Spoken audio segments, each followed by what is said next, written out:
Thank you, Knut. Good morning, everyone. Welcome, Riga. As Knut said, I've been employed by Peter Cardy, Gwyn Brown, and Doug Prothero, your Chief Exec, Commercial Director and Chairman, respectively, to try and help Tall Ships Races with its commercial revenue and its sponsorship revenue over the next few years. I'm fortunate to have witnessed the Tall Ships Races over a number of years. About 20 years ago, I took part in it. I'm also an avid sailor, so I understand a little bit about the power of sailing as a sport. That's my Twitter handle. If anyone wants to comment on Twitter, either during the session or afterwards, or wants to contact me, then please feel free to do so. Knut asked whether there was any sponsors in the room. I'm guessing there isn't, but if there are any sponsors, could you put your hands up for me? So are there any sponsor seekers? Is there anybody in the room who's looking for revenue? Could all the people that are in the room looking for revenue just come down here, please? We're just going to warm up a little bit. Just come down here and just get yourselves together just over there.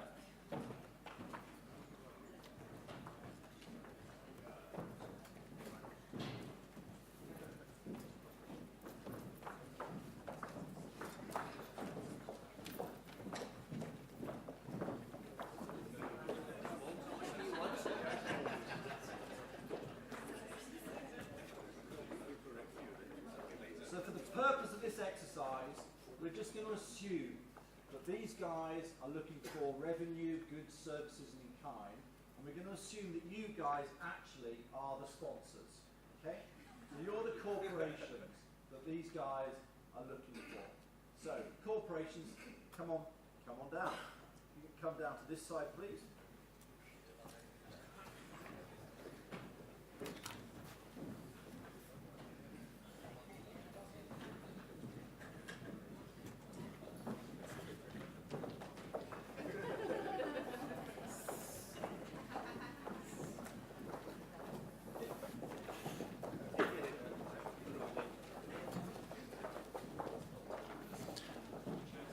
So a kind of traditional definition, if you like, of sponsorship is a business partnership or a business relationship between two or more organizations for money, goods and services where both parties benefit. So it's not a one-way street, it's where both parties benefit. I'm going to try and demonstrate that a little bit for you. So sponsor seekers, can you go and find your sponsors, please? Shake them by the hand, give them a hug, and stay together. Go find a sponsor. Introduce yourself, say hello.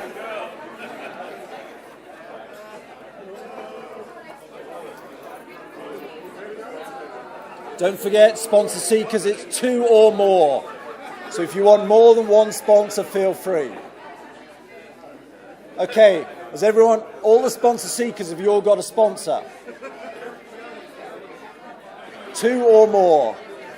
There's plenty of sponsors stood at the back that still haven't found a sponsor seeker. So when every sponsor seeker has found a sponsor, can you just spread out? Hold them by the hand and just spread out a little bit, please.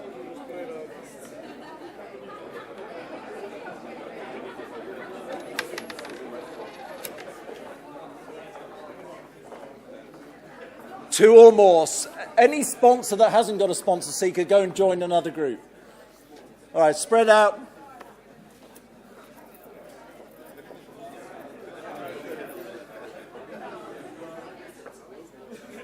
So is everyone in a relationship?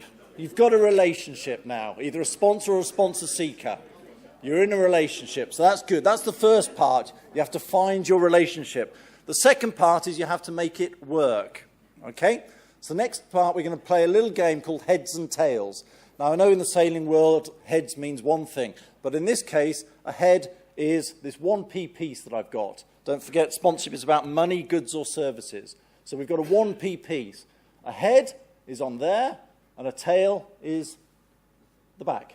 But equally, this is your head, and this is your tail. Okay? So in your groups, you have to work together now. Every time I flick the coin, you have to decide as a group, is it your head or is it your tail? Okay? So let's have a go. Right, the coin's about to go up. Are you going heads? And if you are, put your hands on your heads. Or are you going tails? So in your groups, decide. Are you going heads or are you going tails? So you have to have it the same. As a group, heads or tails? Okay. So we are heads. Everyone who's tails, sit down. All the heads stay here. Same again, you've got to work for your living. Heads or tails? Agree, sponsors and sponsor seekers. Are you heads or are you tails? Are you going heads again? You've agreed? You're tails, are you? You're tails. We're tails. All the heads sit down. Tails stay here.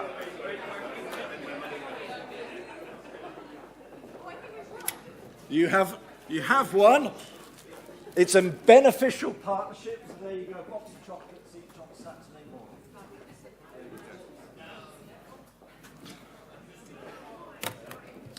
So that's the warm-up. What I'm here to talk to you about is, firstly, that sponsorship is big business.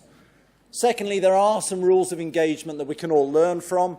And thirdly, that the Tall Ships race, I believe, to be a wonderful opportunity. Hazard a guess, anyone? How big is the sponsorship industry globally? Any guesses?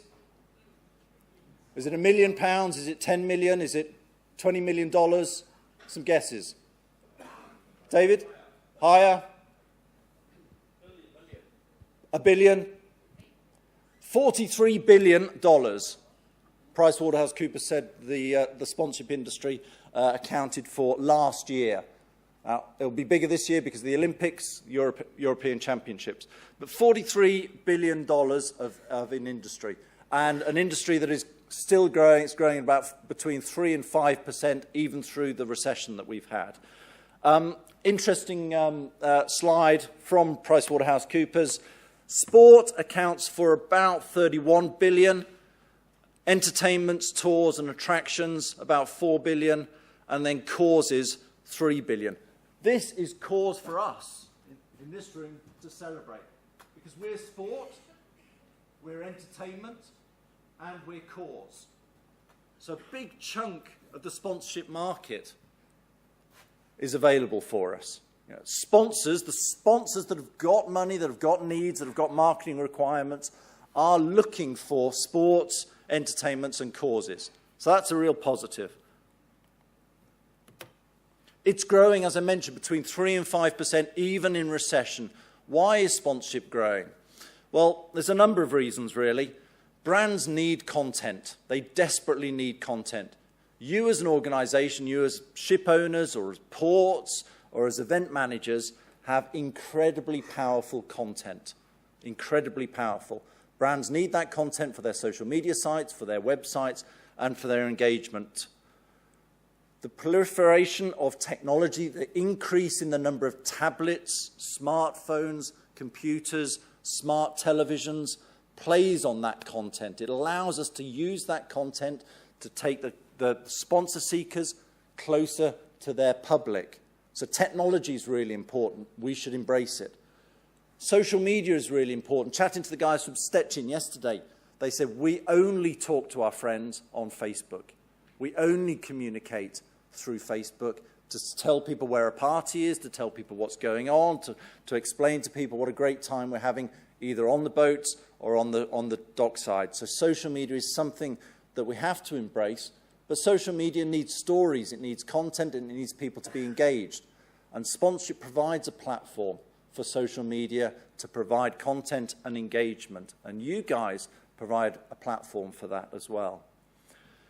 Another reason, big reason that sponsorship is in growth, advertising fatigue. The advertising industry is far more mature than the sponsorship industry. It's been going for a lot longer. People are now more cynical about advertising than they have ever been before. They're aware of it. They've grown up through the advertising era, and they are cynical, and therefore brands are looking for other opportunities. And then really importantly from our side, from a global perspective, the focus on health and leisure is increasingly important, and we are working in a sport and in an entertainment area where health and leisure is important. So the industry is growing. Where are the key areas of growth? Where can you, as the sponsor seekers, spend your time and energy looking for sponsors? Well, again, good for us in many respects. Financial services and banking is the biggest area of both growth and also the biggest area of spend at the moment. So that's actually good news for us, given the sorts of people that come to our ports, that come to our events, and come on our ships. Clothing and sports apparel sports equipment is the second biggest area, and then the third biggest area, telecommunications. Fourth biggest area, financial services.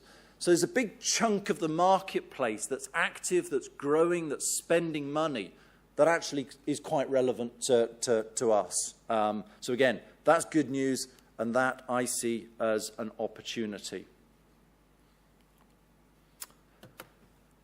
Can anyone tell me or hazard a guess as to what this figure is?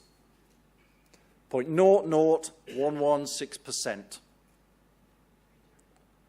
Say again?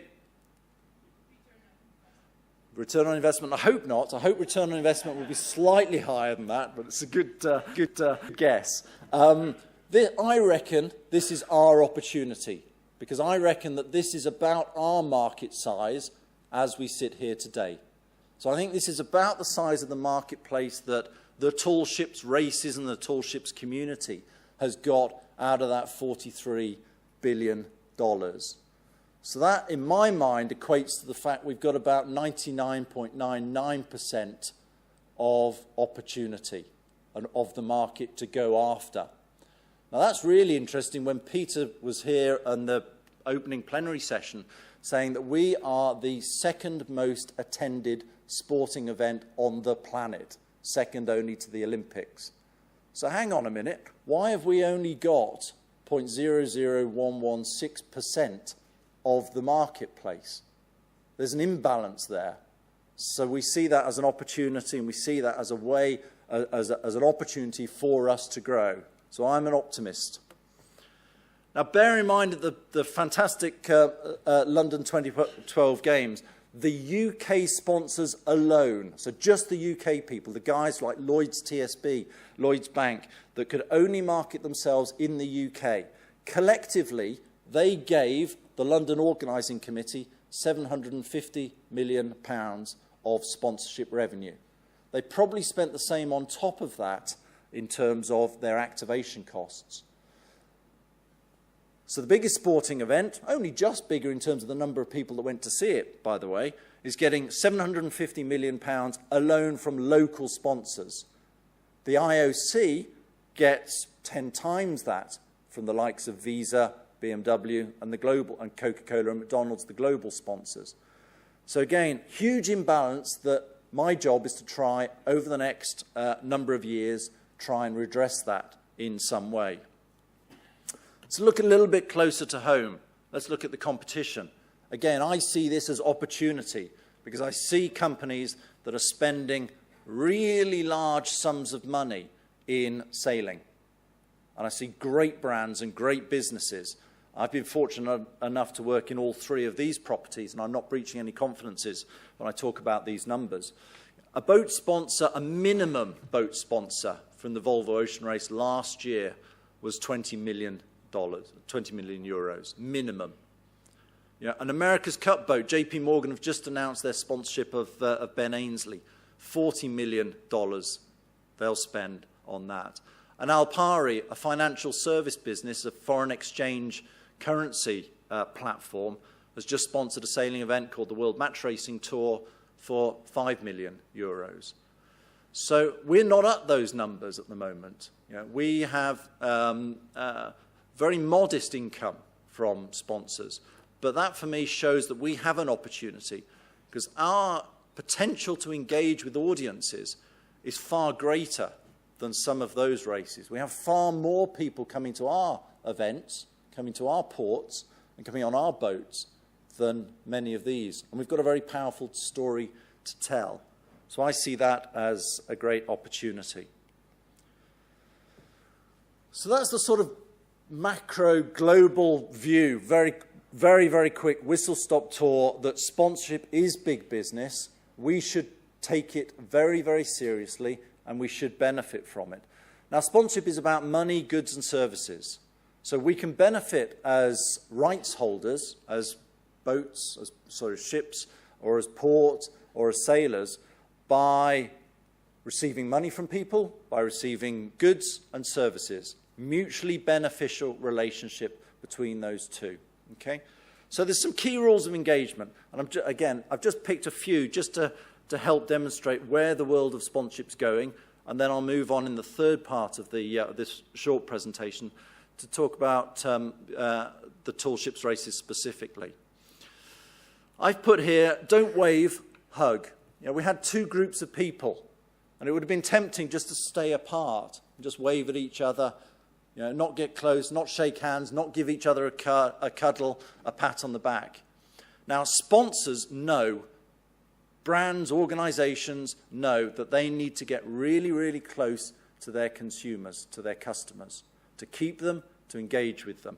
92% of people say they trust word of mouth more than any other form of advertising or marketing. So sponsorship has a role to play in getting brands and organizations really close. Brands know these figures. They know that trust and word of mouth and advocacy is really, really important to their marketing campaigns. And they know that sponsorship can help them to do that. So we're in a good position.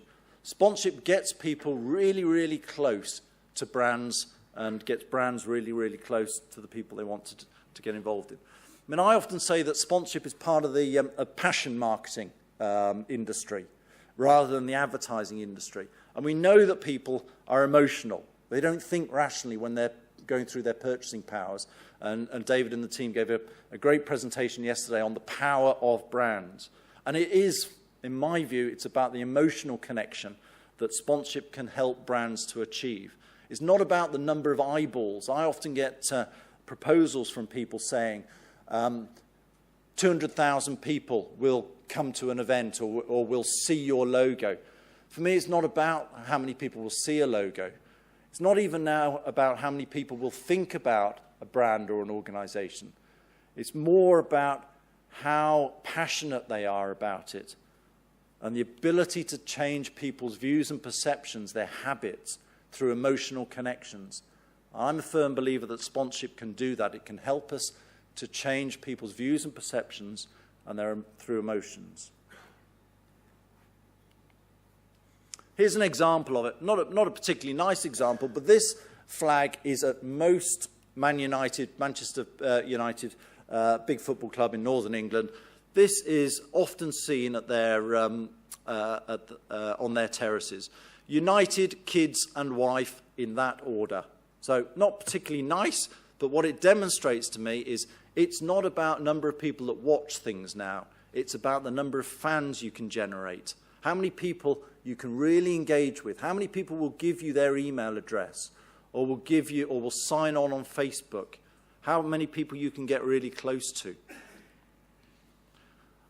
I'm going to show you vast majority of people will have seen this, but I make no excuse for it because this is undoubtedly one of the best pieces of sponsorship that has ever happened and probably one of the best pieces of marketing that's never happened.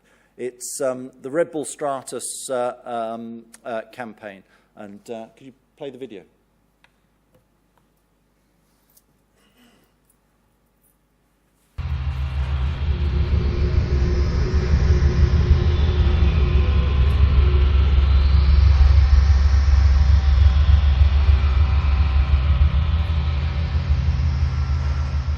Sometimes you have to get up really high, how small you are.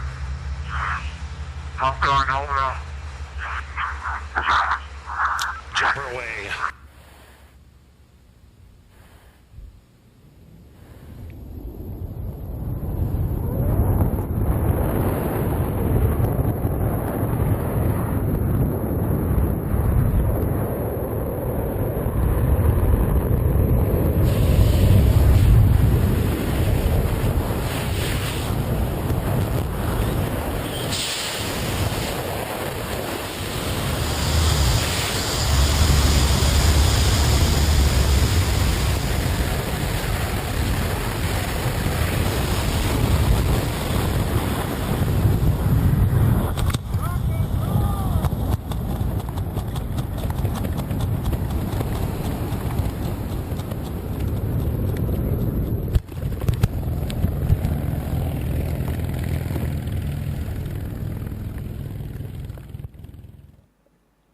I say, I can't tire of watching it. Phenomenal piece of sponsorship and marketing activity by Red Bull.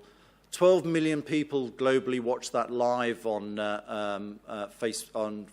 Red Bull's site, and 30 million people have now watched that particular clip on YouTube. So enormous amount of fan engagement, enormous amount of content that Red Bull are focused on through their sponsorship activity. It just gives you an example of actually, excuse the pun, but the sky is the limit.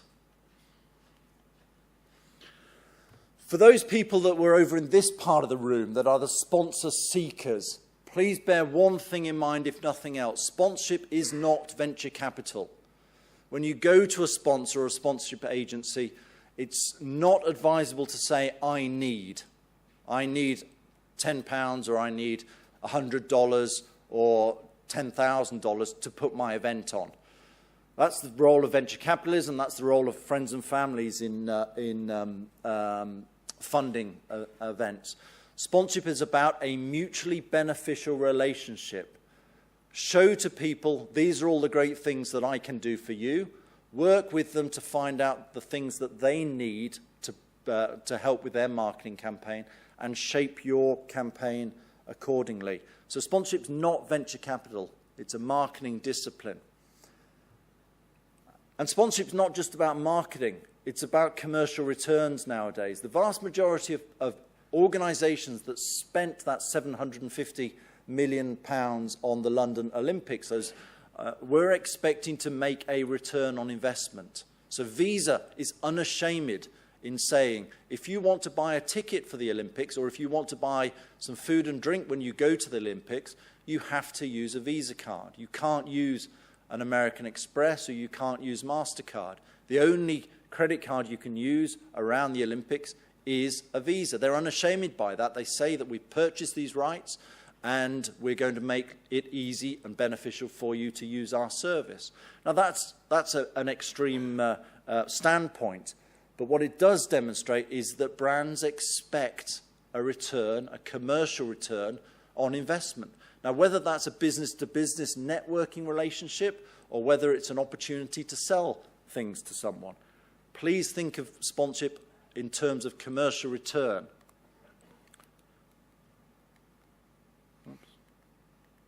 I'll give you an example of this.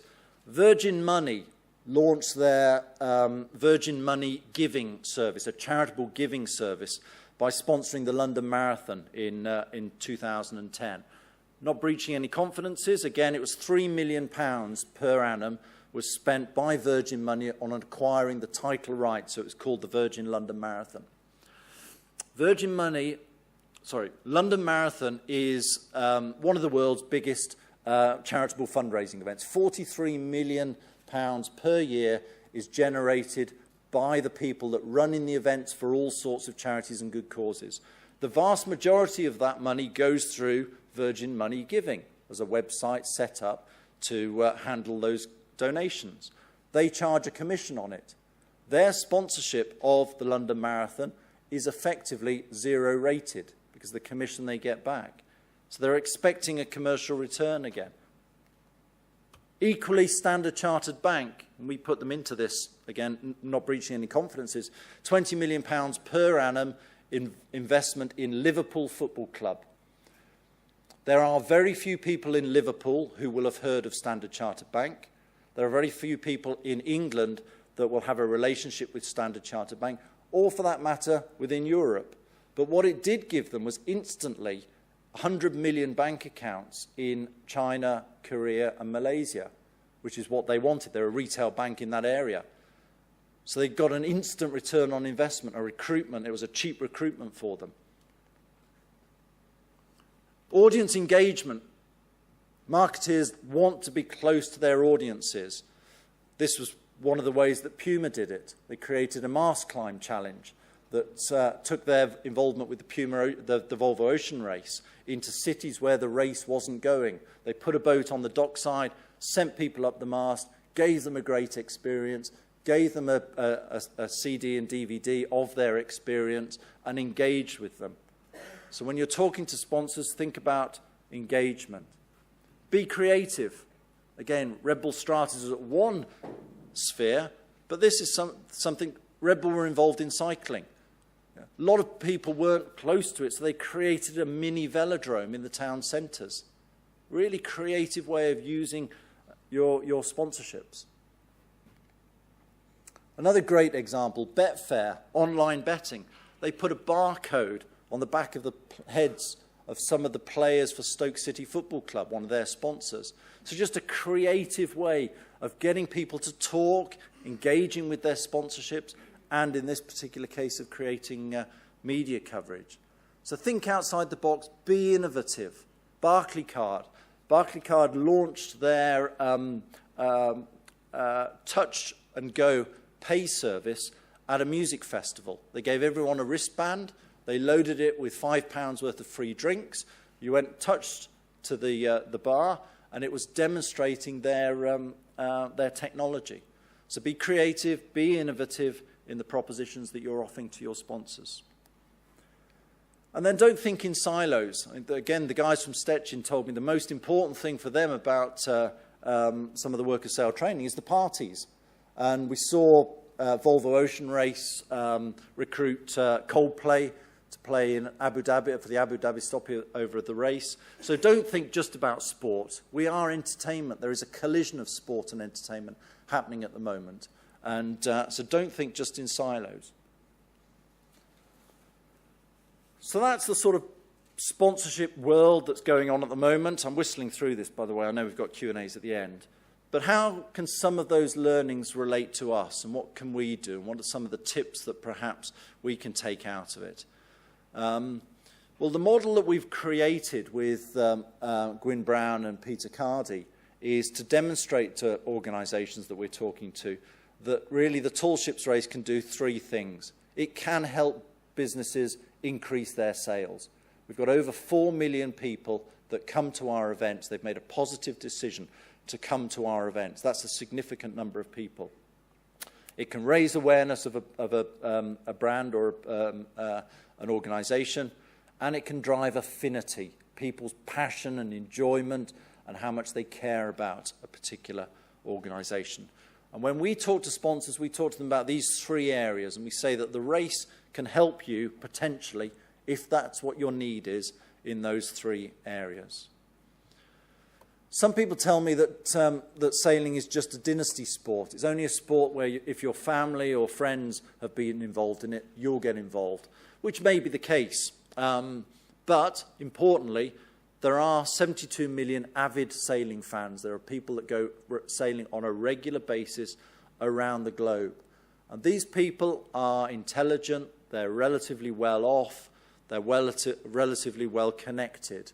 So it's a marketplace that, again, those financial services industries, those telecom industries, those car industries that we talked about earlier, that are the big spenders in sponsorship, are looking for. So we're actually in their sweet spot. We also have a pretty good global spread, and certainly from your side, that global spread is increasing with the increased number of races that are being planned for the next few years. We talked to brands, and this was a slide from an organisation in Northern Holland that we're in discussions with at the moment, about we believe that some of the things that we stand for and that we do fit with what you stand for and what you do as an organisation. So Stopak is it's a wrapping agent. They wrap industrial pipelines. So they've got water in mind, and we've got a rich maritime history. It's really important. Yeah. We've got ships that sail whatever the elements. We've got high-tech navigation systems and GPS tracking that's important for people that are interested in R&D and design. Yeah, we've got this kind of mantra of sail for life. I know it's not something that we formally use as such, but it's perhaps embedded in our veins. Stopak's position is seal for life, so there's some similarities there. Stopak as a brand and as an organisation, as a business, cares about its people. Training people for the future is fundamental to what we do. Maria will tell you in more detail about the experience in Ireland, but what a great catchphrase when you've got the media and senior politicians saying there's more people here than came to see the Pope. Phenomenally powerful. We've got lots of people that come to our events. We've equally got new audiences. We've got family-friendly audiences, which again is high-spending areas, dads and mums that are reasonably well-off and affluent. So new audiences there we should tap into. Think about how you can help your sponsors to sell unashamedly their goods and services to either the 4.5 million people that come to the races or to other maritime organisations or to other businesses that are involved in it. So don't be ashamed that you help people to sell their goods and services. We're a relatively green organisation, and good businesses go green. So it's a strength that we've got that we should help people with. We've also got corporate social responsibility. It's a big, big growth area in sponsorship and marketing at the moment. And the fact that one of our key aims is to help young people, is to provide life-changing experiences for young people is really powerful message that we can tell people. People like a party. You know, not just the drinks brands, but all brands. If you want to engage with young people, we like a party. And we've got an increased focus on digital. You know, again, Maria will talk a little bit more about the experiences in Dublin. But social media, because we've got that rich content, is a growth area for you. And it is sellable in terms of your sponsorship relationships. Use as many media platforms as we can. And I know Sally Titmus, who's come on board as the press and comms person at STI, is focused on expanding and creating a deeper and richer engagement with the media.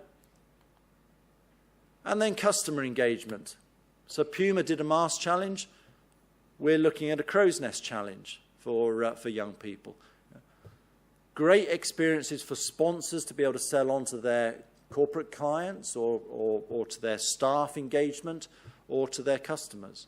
So let's create these sorts of things and package them up. And this is what we're working with Gwyn on at the moment. Business clubs. We'll be rolling out a series of business clubs throughout the next series of races. And in summary, we have some very successful platforms or assets that sponsors want. We've got excitement, we've got unpredictability, whether it be in the weather or in the racing that we're involved in. We are a race, we're not just a parade. So the unpredictability of sportsmanship. We've got human endeavour, human interest stories. We've got these wonderful honeypot events. Lots of people come to them, lots of interest, lots of media coverage. Yeah, we're a clean sport. We don't have significant issues like football does with racism and drugs and things like that can cause problems for sponsors. There's not an enormous amount of competition from brands involved in this area at the moment. So we've got a relatively clean slate for people to get involved with. Lots of media coverage, big fan bases, and we've got some real personalities involved in our sport. And then I thought that Peter Cardy's summary in his plenary speech about the magic and wonder of sail training is something that we should be communicating to all of our potential sponsors. Because it is magic and it is wonderful. Thank you for your time. I've probably run over a little bit. That's my email address. If anyone wants any more questions answered, then please feel free to contact me. Thank you.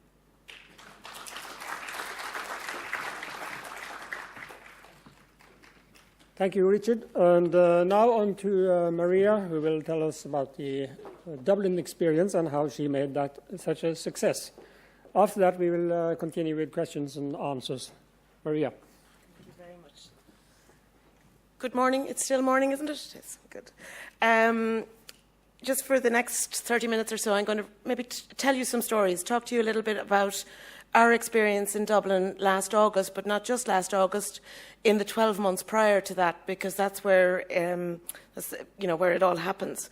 As you can see, this is not a picture of Dublin. This is not a picture of what happened in Dublin. You'll see those in a minute, but I've used this slide deliberately to take you right back to the beginning of our story, of our involvement as commercial agents with the tall ships races in Dublin in the end of August of this year. Dublin City Council, which was the lead stakeholder party in the event, took the, I would agree, absolute correct decision at a period about 12 months prior to the event to appoint a commercial agent. And they went to tender for that, and they were very specific as to their requirements. And we won that tender, and we were delighted, and we set about our work. Roughly, contracts were signed. We were in place approximately October of 2011, and the event happened in August of 2012. So we said, OK, let's get to work. Oh, but hang on a minute. It had been 14 years since the tall ships had last visited Dublin. There was no memory of the event. There were no photographs. There were no videos. And even if there had been, the world had changed in the meantime. So it was all completely as though we were creating an event from scratch. Now, the tall ships race had been in Waterford just a few months prior to that, and it had been an incredible experience. People were incredibly passionate about their engagement with the event. But you know what? Images of Dublin and images of Waterford, they're very different, and it wasn't going to fly. So our first challenge was trying to communicate what this event in Dublin was going to be like. So we had to draw a little bit from our experience and know that, well, it was going to look like this. And why is it important that we chose this image? Because ultimately we ended up with 1.25 million people. In this image, there's maybe somewhere between 5,000, 10,000. It probably looks like more, but that's probably really what it is. And our key message to our sponsors at every point of the event was, we are offering you the opportunity to engage with every one of these people and more over a period of 3.5 days in a beautiful place with a magnificent backdrop of the tall ships. And that was our core proposition, essentially. So this magnificent place, where is it? We're talking about approximately 4 miles of quayside in the heart of Dublin City. So at the entry point there on the far left, I should say west, you're less than a 3-minute walk from the main street of Dublin city centre. So how lucky is Dublin to have its port, its arena for tall ships, that close to all of the transport networks, all of the, I suppose, the centre, the heart of the city. And as such, that is how we knew we could deliver 1.25 million people. If we were anywhere else, we wouldn't have been saying anything like that. Going back to why our focus was very much on engagement with such a large audience. I don't have a game for you, but if I was to refer back to Richard's game just a few minutes ago, if I was to take a sponsor seeker and a sponsor, and could I have 2? 1 of each? Come on, somebody help me out. Oh, somebody who was a sponsor seeker and somebody who was a sponsor in the last game. Come on down. Oh, don't leave me hanging here. Thank you. So 1 of each. So you've just had a hug, okay? Yep. And you've just shaken hands and you're very good friends. But you know what you need to do? Turn around, face the audience, and then you turn 90 degrees to the left and you turn 90 degrees to the left, and suddenly you've got your backs to each other. Okay. Because guess what? You are looking into 2 completely opposite directions. Who's the sponsor? There you go. You're looking at these guys. Okay? And the sponsor seeker, you're looking at these guys. You're looking at the trainees. This is where your passion lies. It's in the sail training experience. But for the sponsor, it's amongst this massive group of people. So suddenly we start off in a situation where we are looking in 2 completely different directions. Turn around again. Back to back. Back to back. We'll try it again. Back to back. Can you guys communicate now? Probably, but it's not easy, is it? so my oops, wrong way. My point is that one of you has to adjust your focus. You have to turn around and face in the other direction. And the one that has to do that is the sponsor seeker. So thank you. Thank you for your help with that. And sorry, Richard, I've just borrowed your game. And adjusting your focus is actually, you kind of think, oh yeah, that's easy, I can do that, no problem. But actually, if you turn right around into a completely different direction, are you doing the right thing? Is it appropriate? Is it best for you to change your focus to such a degree in order to attract the cash that you so badly need? And this is the dilemma that we face all of the time, and we face the same dilemma in Dublin. We needed to attract a significant amount of finance to make the event happen, because I don't know if any of you were at the presentation, the feedback presentation yesterday about Dublin. You will have learned one thing: it was very expensive. And the nature of events like this in Ireland, because of health and safety regulations, and it's completely over the top, but they cost so much. So you're looking at, to host a Tall Ships event in Dublin, or in Ireland, anywhere in Ireland, you're looking at somewhere between 3 and 4 million. And there's no getting away from that. So therefore, in our case, it had to be done. But there were challenges, because the organisation behind it is the City Council. The City Council has its particular focus. It is funded by businesses who pay rates. And in return for rates, they have an expectation that business will be brought to them, that the city will invest in bringing business to them, that their business will not be impeded. And the kind of objectives that Dublin City Council have in relation to things like ratepayers, communities, all of this, they don't necessarily fit well with the kind of things that we would have wanted to sell to sponsors. And really the best example of that is, if I go back to this image, can anybody see the little apples throughout the image? No? They're numbered. So 1, 2, on the north, 1, 2, 3, 4, 5, you may see number 5 there. And on the opposite quayside, number 7, 8, 6. What are they? They are bars. And the apples represent a brand of cider called Bulmers, or you may know it as Magners in the UK. But essentially, the biggest single source of sponsorship for Tall Ships Dublin 2012 was a drinks company. Alcohol, Tall Ships, you've got to reconcile that one to yourself. It depends. The simple answer is it depends on the brand. If it was a hard liquor company, if it was a brand targeting youths selling alcopops or whatever, that's one thing. But this particular brand is more focused on a middle-aged audience. Their objective is not to drive huge volumes of sale through their involvement with the event, but rather to build market share through offering, through exposure, essentially, from an event such as this. So, it did fit well, but even within City Council in Dublin, there is a policy about how alcohol is associated with events.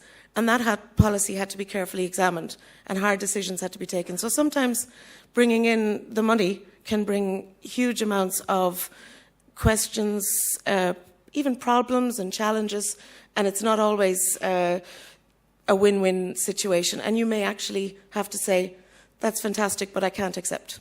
In this case, we did, and it worked favourably for everyone, in particular because the event and the sponsor brand found a common ground on which they were both equally comfortable, but for very different reasons. So Dublin Tall Ships and City Council had a very clear alcohol policy around the event, and it involved strict control of access to the site that you see here for the public to bring in alcohol, and that was for the interest of public order. So if you wanted to go to see the Tall Ships in Dublin, you couldn't go to your off-licence and buy a bottle of wine or some cans and bring them with you and have a picnic, because that couldn't be controlled. So it was a positive thing for the event. It meant a safe environment, a family environment for everybody. But for the drink sponsor, it also meant that they had no risk whatsoever that other brands would be trying to hijack the event. They had complete exclusivity within it. So it's actually, for very different reasons, it worked for both parties.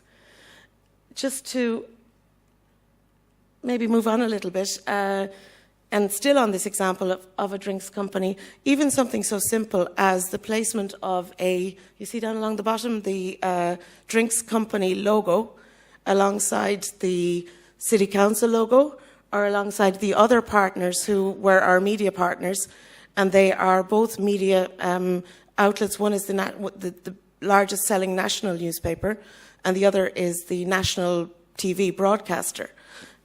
I can tell you that for each of those sponsors to sit alongside an alcohol brand was actually a major consideration, as indeed it was for Tall Ships itself and for Dublin City Council. But we just managed to find a way to keep everybody happy together. Other sponsors, who else did we have?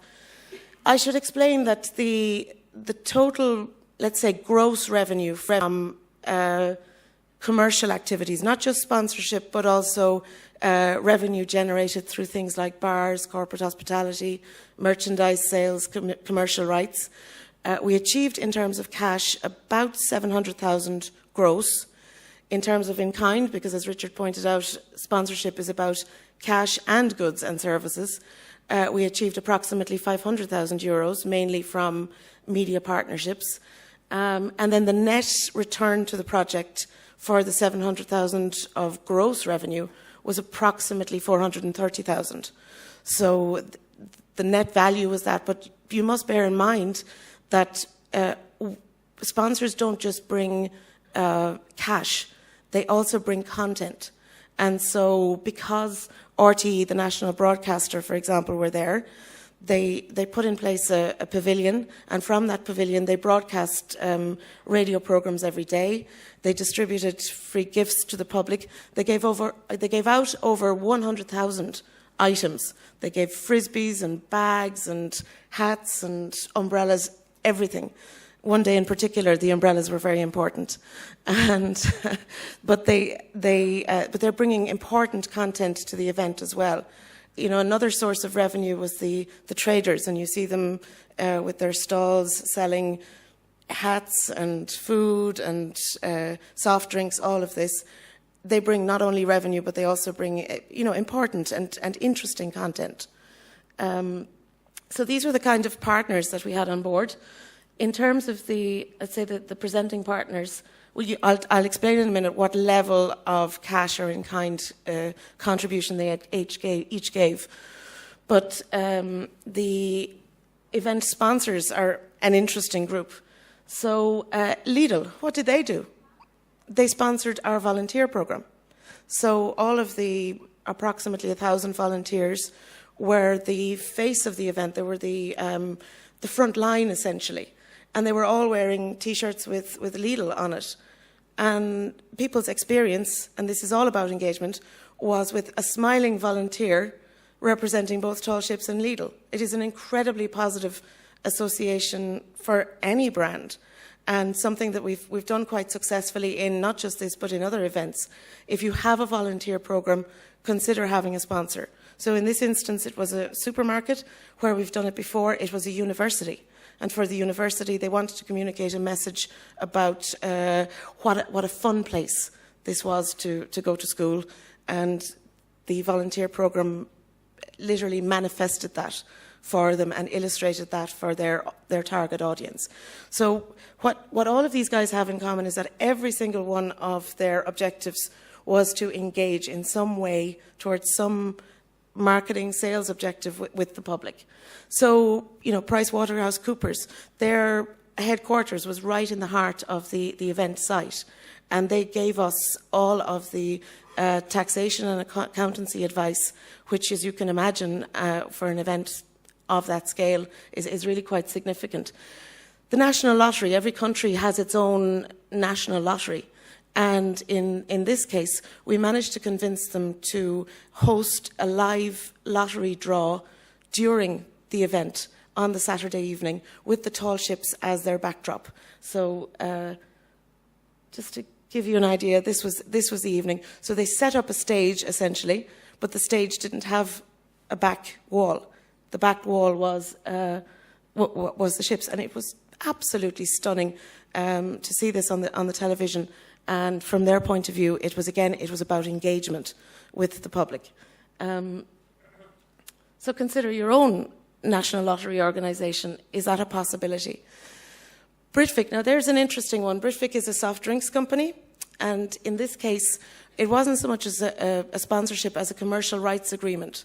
So we arranged for Britvic that every business and trader on the 4 mile of quayside, selling to the 1.25 million people, would only stock their products, and their products include things like Pepsi and Club Orange and water products and everything. So it was a very lucrative opportunity for them. So again, consider that if you're attracting such a large number of people, could you offer a similar commercial rights offering?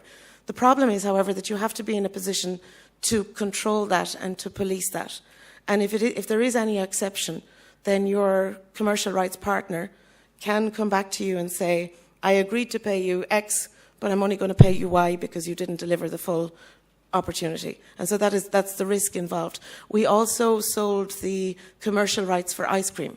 So in August, in Dublin city centre, the Irish are among the greatest consumers of ice cream in Europe, believe it or not. And they simply, it was something that we were in a position to control for the entire event, and it delivered revenue to the event. Waterways Ireland is the agency that's responsible for the management of the inland waterways. And this area of the Docklands in Dublin is where the inland waterways meet the sea. And there is their headquarters. And so they partnered with us on the activities, the on-water activities in the entertainment programme. And I won't go through all of the others. They go on for quite a bit. There are a number of people who are not here because they didn't care to have their logo included. They were simply there just to engage. So, for example, the nice people from Haribo, you know, the sweets? They distributed 900,000 little packets of jelly sweets to kids around the site over the 3.5 days. Sorry, 90,000. Did I say 900? 90. But that's 90,000 people who the next time they go into a shop will automatically think, oh yeah, they were nice, or I got that at Tall Chips, and it delivers for them. So just to give you some, I suppose, illustrations of some of the type of things, I'm conscious of the time. In terms of Lidl, again, they wanted to tell their story about being part of the community, so supporting the volunteers enabled them to do that. The Irish Independent newspaper, they did something very valuable for us. They partnered us in producing a programme. So it was approximately a 24-page magazine that they distributed free of charge with the newspaper in the week prior to the event. And the cost to us was absolutely minimal, but it was an incredibly valuable advertising vehicle for the event. But also within that programme that we produced, we were able to showcase and give a platform to the other sponsors who were involved. And so we were able to include that offering exposure in this magazine to the other sponsors as we went to meet them. So then we mentioned the lottery. I didn't win, by the way, so if anybody here did, you've me to thank. Okay. And then, as I mentioned, our friends in Bulmers, they took over one of the sections of the site and they rebranded it the Bulmers Live Music Dock. So it was a dock, and here was where the live music stage was happening. They had their main bar in this location, and it was essentially where the music, the element of the entertainment programme was taking place. And from their point of view, you don't normally get to take that beautiful archway and brand it in this manner. So that, again, this is what Tall Chips brought to them, was a unique opportunity to place their brand in a part of the city that they could never otherwise expect to. In terms of how we put all of this together, so we developed a model. What sponsors want to know is, will I be one of 100? Will I be lost among those? Or will I be protected if I invest a large amount of money? Will I be protected at a high level of the tree, as it were? So how did we decide upon this? We very much came up with this model based on our knowledge of the marketplace in Ireland, what people's expectations are, and in particular, what they are spending at this moment in time. So we did a lot of research to come to the conclusion that the most we could expect to achieve from a presenting partner was about €120,000 in cash. And this was important. This was based in cash. We achieved far more than that from some of the presenting partners in kind. and in particular our relationship with the national broadcaster is expected, it was estimated to be worth around €300,000, for example. But we then, offered anybody at presenting partner level, what you saw previously was that their logo, their brand was across everything. But the guys at the second tier level, approximately the 50 to 100,000, they were associated with very clear and specific elements of the programme. So Lidl in terms of volunteering, and I should say that was a sponsorship agreement that was 2/3 cash and 1/3 in kind. So, for example, they gave all of the food that we needed to feed all of the volunteers and all of the crew, and when I say crew, sorry, people working on the event, not ship's crews. And so that had a huge value to us. And then as we went down to the third tier, these were people like M&M's, for example, who simply sponsored the outdoor cinema that was part of the event programme. And then as we go down to the next level, you're talking about patrons. We did something a little bit interesting with patrons. There was no great uptake or response to our efforts to sell corporate hospitality or business-to-business type sponsorship products. And the main reason for that is that this isn't an event that had happened previously.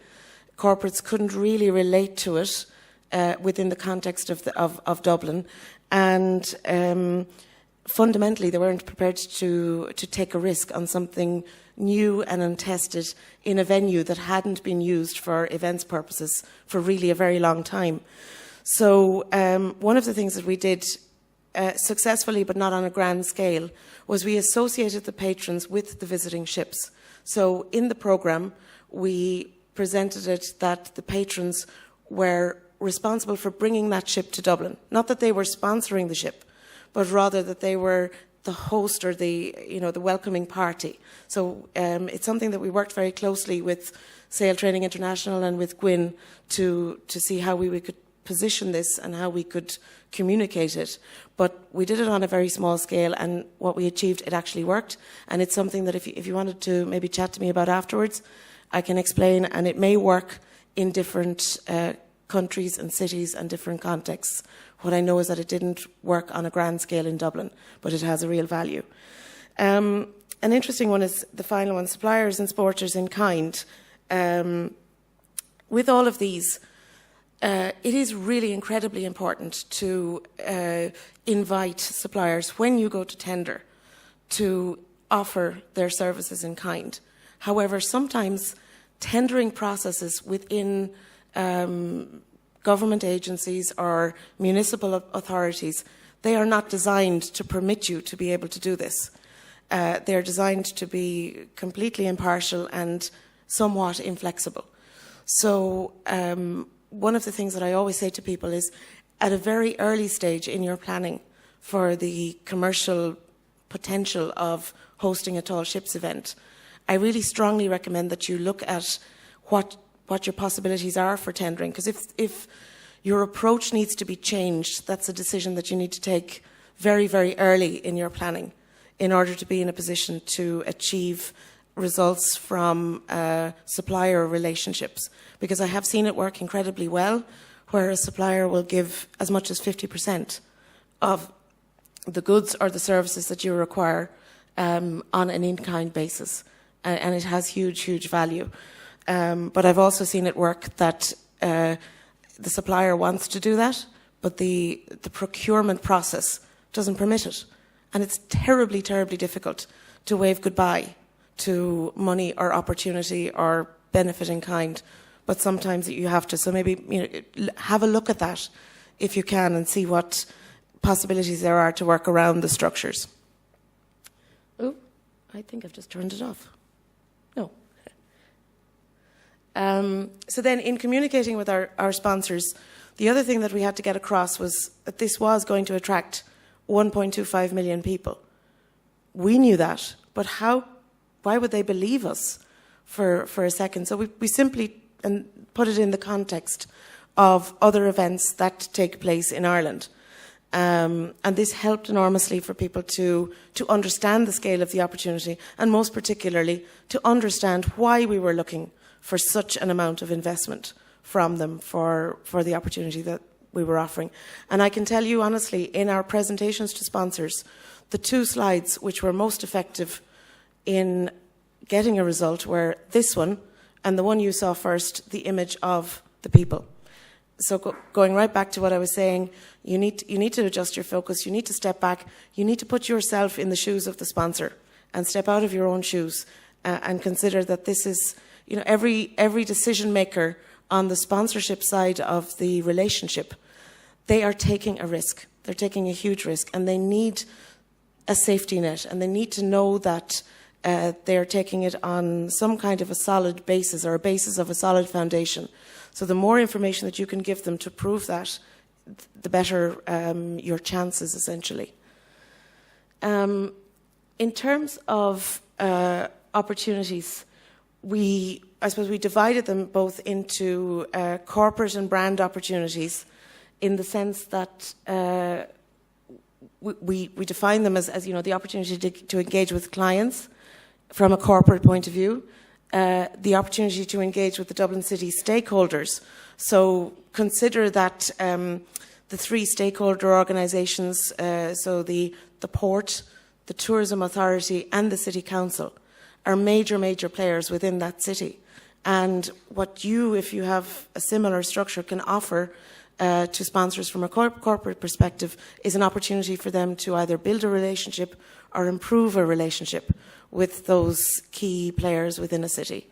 And then we were looking at things like how to integrate with existing sponsorships. So every time we approached one of our sponsors, we would do a lot of research into what they were already doing and offer them and present to them, guys, you're doing this and you can use Tall Ships as maybe a means of highlighting what you're doing over here and activating what you're doing over here. So given that we were looking to promote engagement and very little else, that was part of our message.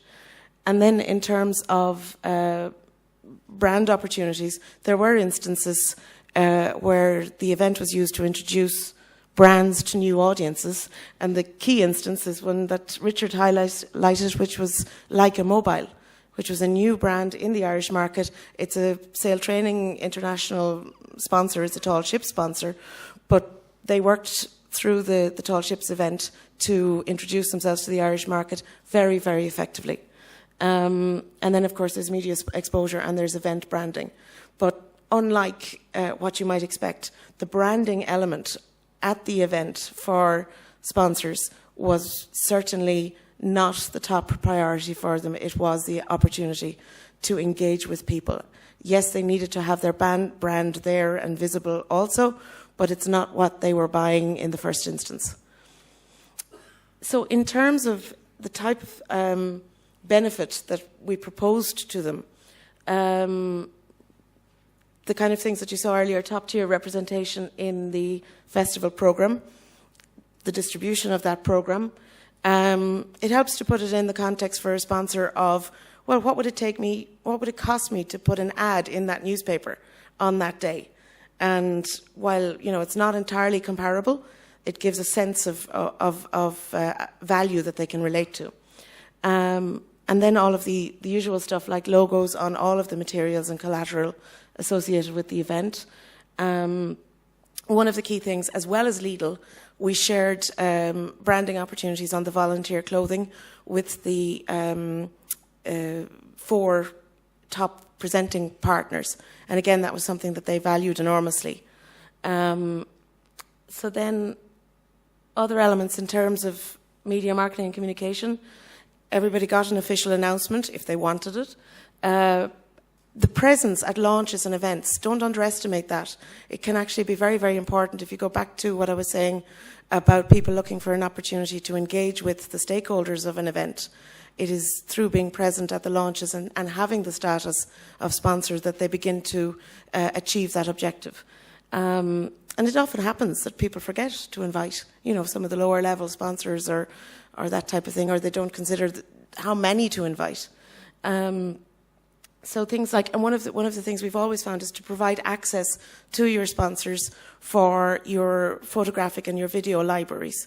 So it can be something so simple as if during the event, before the event, after the event, you create a drop box in which all that material sits, and you share access to that resource with your sponsors. You're giving them something of real value that they can't easily access in high resolution or with permission or that type of thing. And as we know, it's through the images that Tall Ships communicates itself best. So therefore somebody's association with Tall Ships communicates itself best.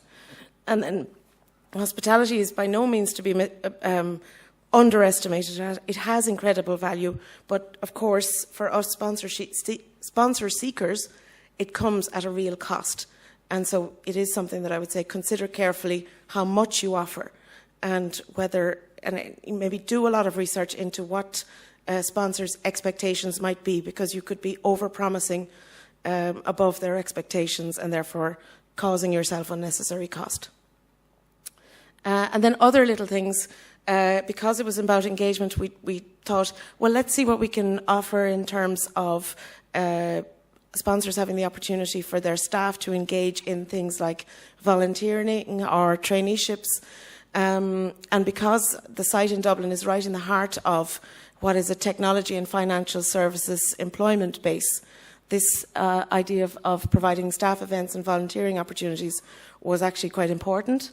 And then, as Richard mentioned, there's the whole area of corporate social responsibility, which has importance. It is never the number one thing, but it is always the icing on the cake in terms of what you can bring to a complete package, a complete offering for potential sponsors. And I do urge, the more you can consider what you already have as assets and resources that could be of value, the more you can include within the package, obviously the more likely a positive outcome is to be.